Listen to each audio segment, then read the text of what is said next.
হবু বিয়ান, আপনি যদি কিছু মনে না করেন তাহলে আপনার মেয়ের কাছে কিছু জিজ্ঞাসা করতে পারি? হ্যাঁ হ্যাঁ, যা জিজ্ঞাসা করার করেন, মেয়ে ধরেন আপনাদেরই। আচ্ছা মা, বিয়ের পরে তুমি আমাদের বাড়িতে কিভাবে থাকবে? আমি আপনাদের চরণে থাকবো বাবা। আচ্ছা ঠিক আছে, বসো তুমি।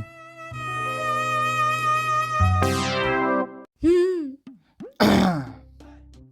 মেয়ে আমাদের খুবই পছন্দ, ছেলে মেয়ে কথা বলে নিক, ওরা রাজি হলেই বিয়ে ফাইনাল করে দিব। হ্যাঁ দাদা হ্যাঁ, যা মা যা, যাও বাবা, তোমরা যাই একটু কথা কয়ে আসো। যা বাবা যা।